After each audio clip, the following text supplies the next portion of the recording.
Nosso próximo convidado é Felipe dos Anjos. Felipe é pastor, teólogo, escritor e doutorando em Ciências da Religião. Sua pesquisa foca na relação de violência entre a religião e o Estado. Foi pastor da IBAB e atualmente é assessor parlamentar na área de religião e política. Recebam no palco Felipe dos Anjos.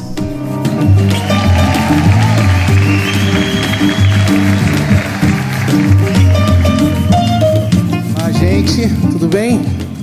Ficou bonito, hein, Dani? Obrigado pela generosidade. Muito bonito, deu mais nervoso que entrar no TED, a vez que eu falei, eventualmente. E é muito bom ouvir um pastor batista, 3 pontos, ilustração e convite à resposta. Muito maravilhoso. Com exceção do Ed, que é a exceção, os pastores batistas pregam assim, viu? Pregam assim, desse jeitinho aí. Então, eu não vou pregar hoje, gostaria, mas estou me contendo aqui no Espírito para compartilhar com vocês uma leitura, porque 15 minutos, como todos e todas já falaram, é um desafio, especialmente para pastores batistas, com exceção do Novaes, que você viu que deu aula aqui na administração do tempo dele. E eu vou ler, então, peço a gentileza, a compreensão, eu peço, enfim, peço que você me tolere aí por algum tempinho, compartilhando com vocês um texto que eu intitulei Da Vergonha à Blasfêmia, a Marcha do Orgulho Evangélico. Da vergonha à blasfêmia, a marcha do orgulho evangélico. Tudo começa com a vergonha, e tudo depende de como essa vergonha é administrada de fora pelos recursos do poder ou da religião. Começa com a vergonha que acontece no corpo e depende de como essa vergonha se relacionará com as formas culturais do poder e da religião que afetam esse corpo. A passagem ou a cena bíblica que serve de horizonte conceitual e de inspiração teológica para este nosso encontro, é muito relevante para ilustrar os sentidos dessa noção de vergonha. No contexto do famoso e disputado texto do primeiro capítulo de Romanos, notinha de rodapé, de onde extrai-se profunda homofobia neotestamentária. Depois volto nisso. O apóstolo Paulo dirige uma palavra teológico, político, pastoral à igreja que está em Roma, os amados de Deus e chamados para serem santos. Amados, chamados para serem santos. Já em sua característica apresentação, onde fala de si, da sua posição como servo de Cristo, chamado para ser apóstolo, separado para o Evangelho de Deus, o apóstolo dá indicativos de como compreende a finalidade do apostolado que recebera diretamente do próprio Cristo. É assim que Paulo compreende o seu chamado. Ele é apóstolo para chamar dentre todas as nações um povo que venha pela obediência, que vem pela fé. Segundo o apóstolo, os romanos estariam entre aqueles chamados para chamar, pertencentes para tornar outros pertencentes a Cristo e ao tal povo de Deus. Sugiro aqui, aqueles que têm Bíblia ao alcance, que sublinhem: nação, povo, obediência, fé. A seguir, antes de fazer uma primeira elaboração teológica, o apóstolo, em gratidão a Deus pela existência da igreja romana, continua apresentando os índices da sua compreensão do apostolado e da dimensão do seu ministério. E nesse contexto, orienta a igreja que compreenda a si mesmo como apostólica. Este pastor está animado porque em todo o mundo, em razão do ministério apostólico da igreja, está sendo anunciada a fé que vocês têm.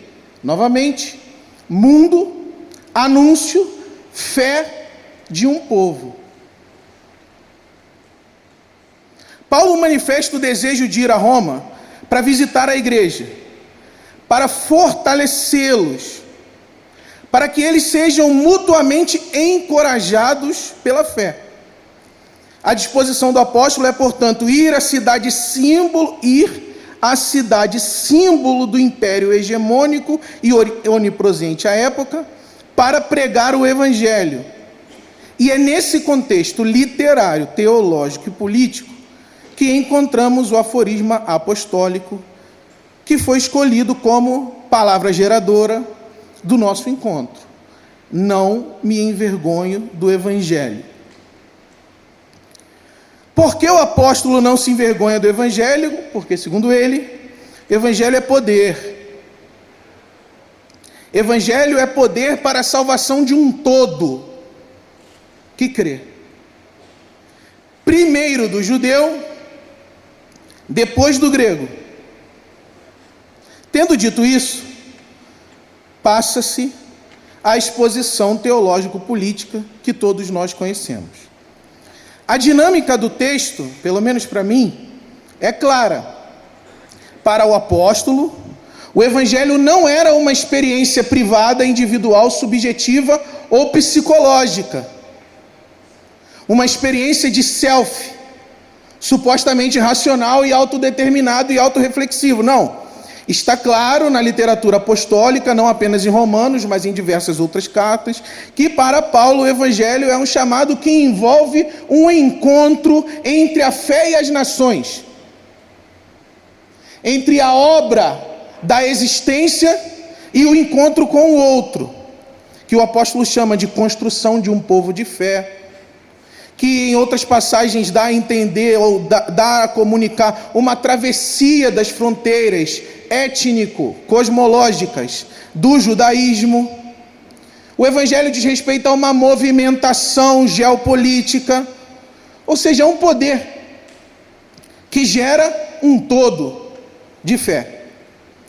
Tal desembocadura ética, política, pública, coletiva do evangelho e do ministério apostólico da igreja demandaria, e aqui eu entro na minha questão, como suporte e impulsão uma certa economia afetiva.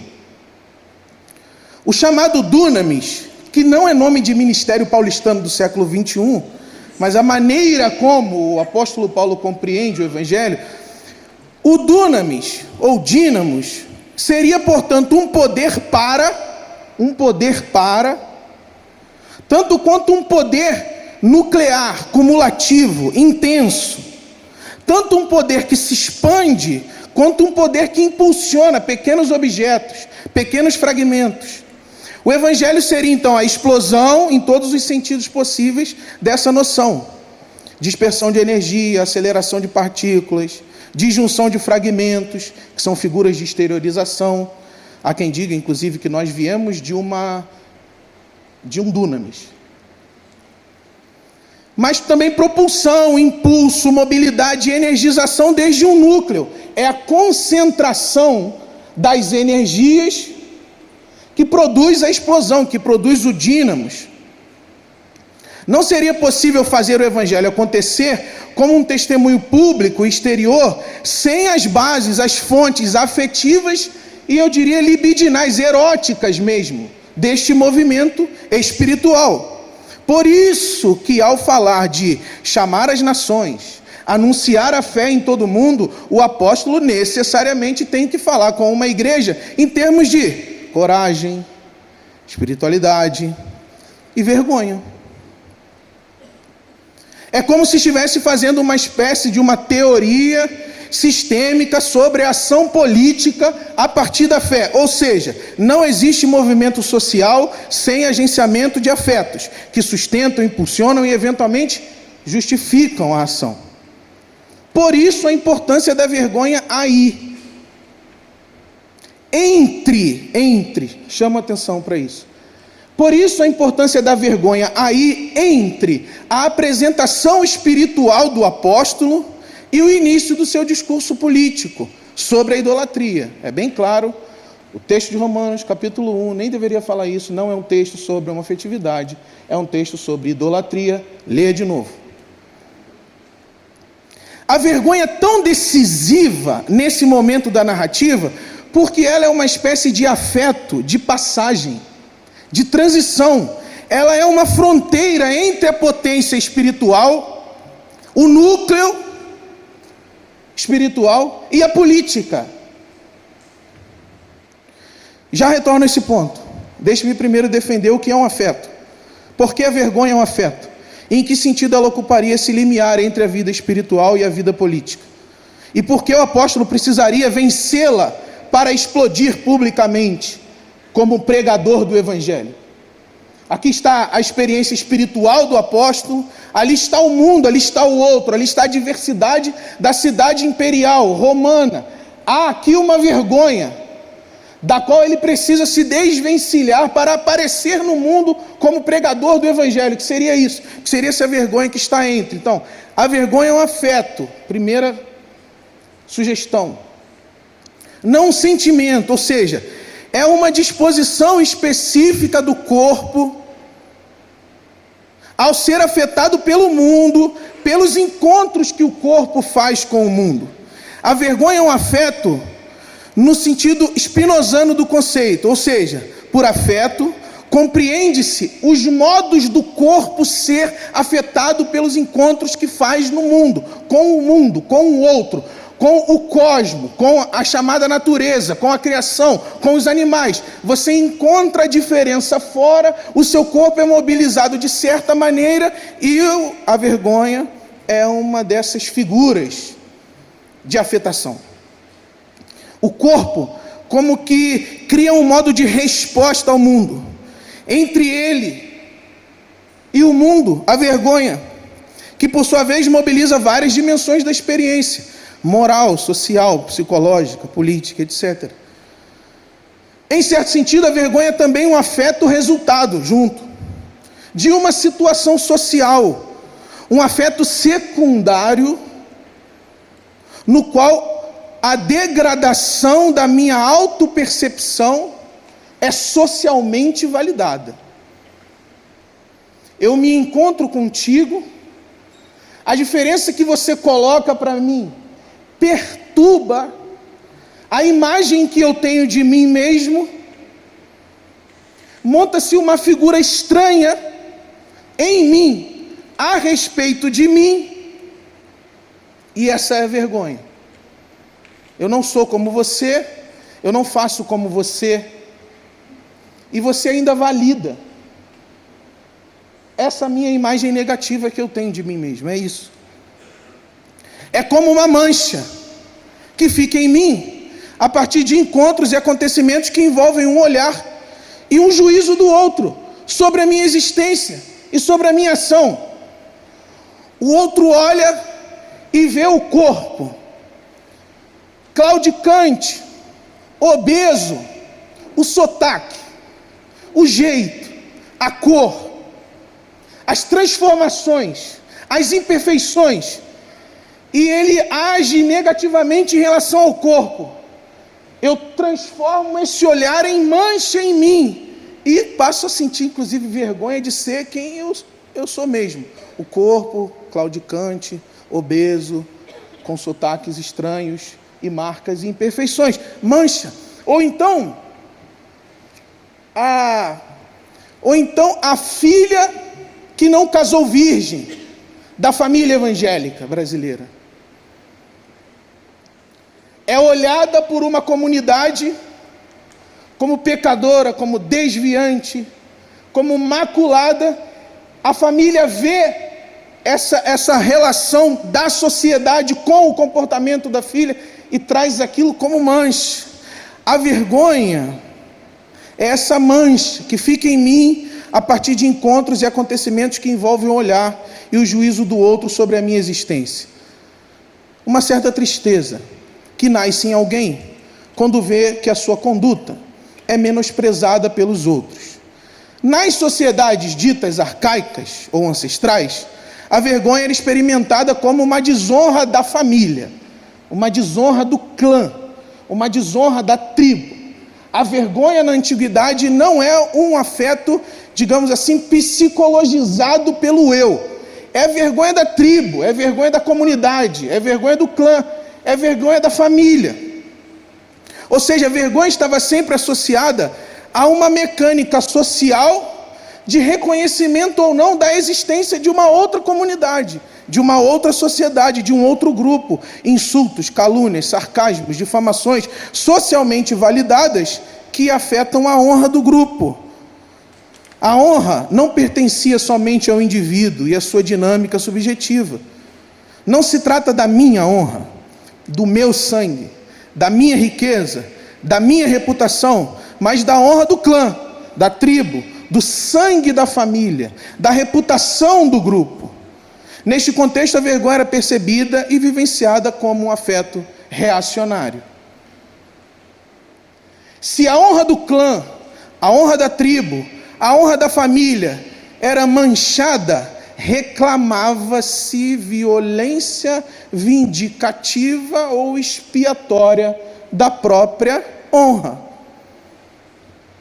Se a honra é manchada, repara-se, restaura-se. Nesse sentido é que a vergonha é um afeto reacionário, como se obedecesse o seguinte esquema: um comportamento público recebe negação do outro, instala no corpo do agente a vergonha, e a vergonha no corpo do agente familiar e coletivo demanda uma resposta. Fui humilhado. Tinha uma novela na Rede Globo que falava sobre o Haram. Vai passar o Haram na Medina, na esquina. Vai passar vergonha, vai envergonhar o nome da sua família na esquina. E se você foi lá no espaço público, cometeu algo, e esse algo envergonha a honra dos seus, do seu sangue tribal e familiar, uma resposta tem que ser dada. Reclama por expiação, reclama por restauração. Porque se a vergonha é publicamente produzida, a vingança reparadora deverá ser publicamente realizada. Deve-se produzir um ato vingador que sobreponha ao ato de humilhação, um mecanismo de restauração da honra, que seja capaz de anular os efeitos e repetições constrangedoras da mancha do passado. Nesse cenário, muitas práticas políticas podem ser pensadas como mecanismos de expiação da vergonha, uma resposta reacionária a uma humilhação acumulada, recalcada, reprimida e ressentida. As sociedades modernas, sem deixar de atualizar essas dinâmicas ancestrais, infiltram a vergonha no sujeito, no indivíduo, e transforma a resposta reacionária que a vergonha produz numa espécie de resposta narcísica à existência e à diferença do outro, deslocando levemente o afeto da vergonha do plano social para o plano subjetivo e das subjetivações individuais. No entanto, tal dinâmica continua a ser sobre como o julgamento do outro me afeta. Político, reacionário, identitário, narcísico, com fortes propensões ao ressentimento. Eis o afeto da vergonha. Seja no mundo ancestral do apóstolo Paulo, quanto na modernidade capitalista, a vergonha representa aqui um circuito de afetos muito relevante para pensarmos as relações entre a espiritualidade e a vida política contemporânea. Consideremos, por exemplo, os circuitos de afeto que estiveram em jogo ao longo dos últimos anos, envolvendo a presença e a participação política do campo religioso evangélico. Tomemos rapidamente a vergonha como um paradigma para analisarmos os processos políticos e religiosos nos últimos anos. Está claro que nós fazemos parte de uma comunidade que já sentiu bastante vergonha da sua posição existencial, política e social no mundo. Nós somos evangélicos. Guardamos na nossa memória e no nosso corpo social vergonha da nossa posição minoritária ao longo da história recente no Brasil. Estava lá o evangélico envergonhado na universidade. Já vimos isso aqui hoje. O evangelho envergonhado na escola, no trabalho. Até que toda essa vergonha represada no interior deu um narcisismo com traços de espiritualidade e de uma coletividade, de uma familiaridade ressentida, pede para gritar. Se antes eu tinha vergonha da roupa, do jeito, da voz, da Bíblia, do cântico, num processo de transformação desse sentimento minoritário num poder de maioria, num poder hegemônico, os evangélicos também se colocam em movimento. Ocupam tudo. Dia da Bíblia, dia do evangélico, partido do evangélico, frente parlamentar do evangélico, deputado do evangélico, editora do evangélico, grife do evangélico, música do evangélico, TV do evangélico, a marcha do orgulho evangélico. Uma marcha mobilizada justamente por esse afeto. Uma marcha agenciada justamente nesse afeto. Veja como você foi maltratado, veja como você foi ignorado, veja como você foi tratado como ignorante, veja como fizeram de você cauda. E tome uma posição diante de Deus, não se envergonhe do evangelho. Assuma a cabeça e não a cauda, seja filho e não escravo. Teologias da prosperidade, teologias do domínio, teologias do coaching, teologias e teologias, inclusive as nossas representações, ou libertárias, ou ecumênicas, ou inclusive as de missão integral, são acionadas nesse afeto, nesse ressentimento de minoria. Vocês eram insignificantes, vocês não tinham ninguém na representação do poder, vocês não tinham nenhum deputado, vocês não tinham nada. Será que não está na hora de desenvergonhar do evangelho e mobilizar-se na direção de uma disputa pela hegemonia política, pela hegemonia cultural? Aí aparecia um evangélico no programa da Regina Casé, os evangélicos ficavam orgulhosos. Aparecia um evangélico na TV, na Rede Globo, fazendo pregação. Que horas era, pastor Ed, aquele rapaz evangélico que fazia pregação na Rede Globo? A gente dizia, nossa, glória a Deus, tem um evangélico na TV.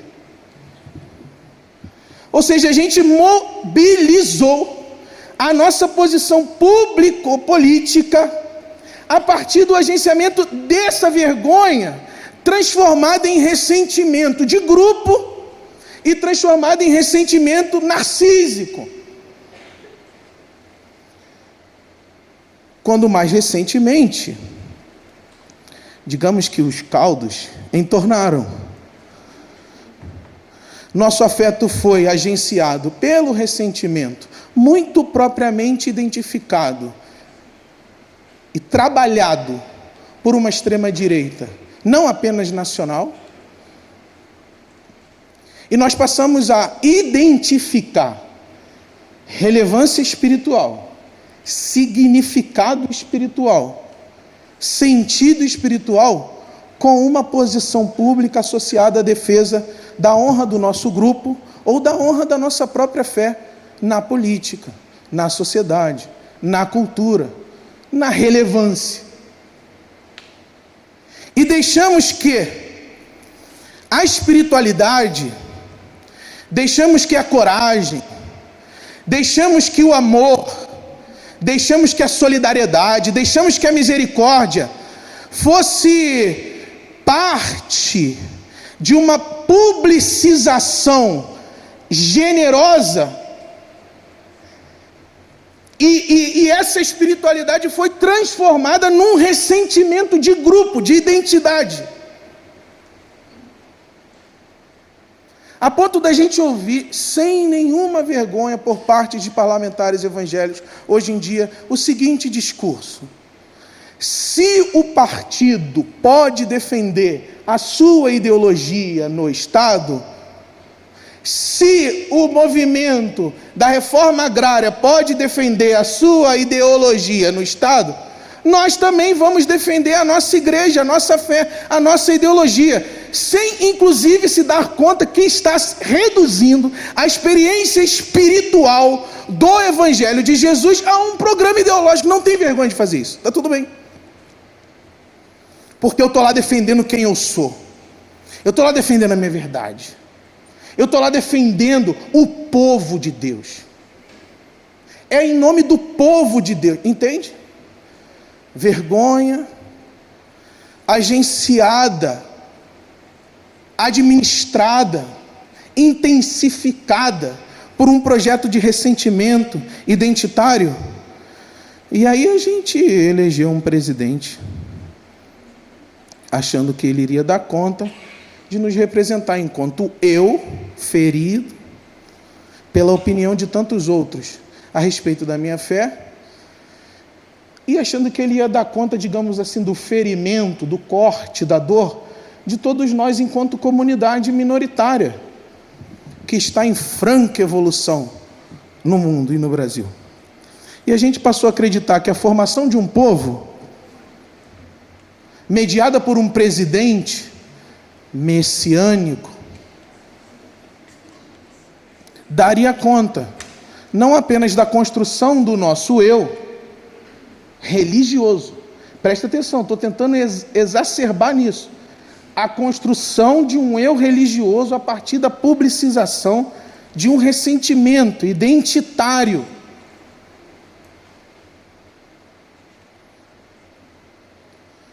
Nós reduzimos a construção da nossa espiritualidade, no sentido mais denso dessa expressão, a como, se sim ou não, seremos representados no poder a partir de um presidente, que, se não é evangélico, é redimido pela sua esposa, que, afinal de contas, é voluntário numa igreja batista, gente.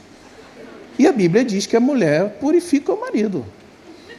Não é isso, gente, santifica o marido. A minha mãe casou com base nessa ideia, inclusive. Deu certo. Depois de 30 anos, a mulher redime o marido. Então, gente, vamos dar uma confiança àquele que vai honrar a nossa identidade, e aquele que vai honrar a nossa familiaridade, e aquele que vai honrar o nosso clã, a nossa tribo, o nosso mundo. E a gente fez tranquilo. E a minha questão hoje é, primeiro, dizer que nessa marcha da vergonha evangélica, a nossa vergonha, que poderia ter sido mobilizada para uma outra finalidade ou para uma outra produção de mundo, ela foi capturada pelo ressentimento da extrema-direita no Brasil. Ela foi capturada por um discurso identitário, que no fundo e no fim só faz produzir intolerância, indiferença e violência contra o outro. E a gente aceitou a redução da experiência espiritual a uma experiência meramente ideológica. Porque, afinal de contas, essa narrativa ideológica reforçava a nossa identificação de grupo. E a minha pergunta é possível desavergonhar do Evangelho e aparecer publicamente sem aniquilar a diferença? E na minha leitura, foi o que o apóstolo Paulo fez, especialmente, ou principalmente, na sua carta aos Gálatas. Paulo publicizou o amor, não o ressentimento, não a ferida narcísica, não a pulsão de morte, não uma vergonha vindicativa e reacionária. Paulo publicizou o amor como uma sabedoria não identitária, transidentitária, e chamou isso de salvação. Ao mesmo tempo disse: ame o seu. Ame o nosso, ame o comum, mas respeite o outro, ame o outro, sem muros, sem barreiras de inimizade, sem guerras identitárias, ancoradas em princípios teológicos e transcendentais. A única experiência histórica com a qual a transcendência está vinculada é a experiência sagrada de amar. Se o plano dos afetos foi capturado por programas identitários, reacionários, fascistas, nós podemos pensar em como os nossos afetos se publicizam, se historificam, se concretizam a partir do amor, para que haja em nós outras marcas, talvez, não as marcas das disputas identitárias e das guerras por verdade, mas as marcas de Cristo, as estigmatas de Cristo e o fruto do Espírito.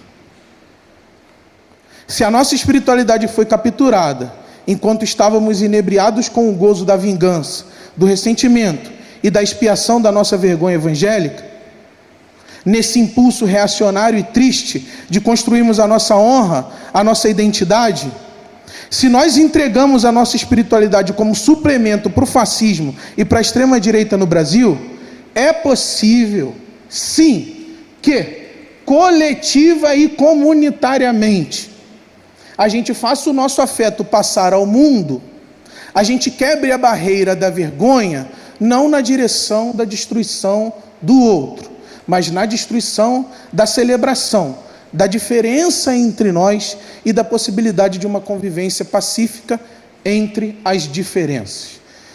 Que, em nome de Jesus, Deus que faz carne e corpo, o amor criador de todas as coisas, a gente se cure das tendências arrogantes da identidade, dos ressentimentos, dos ódios, das iras da identidade, e aprenda a celebrar e a amar a diferença, sem muros, sem barreiras, porque Cristo evangelizou a paz entre nós, na comunidade do Messias, redimidos em nome de Jesus. Amém e amém. Amém. Obrigado pela generosidade.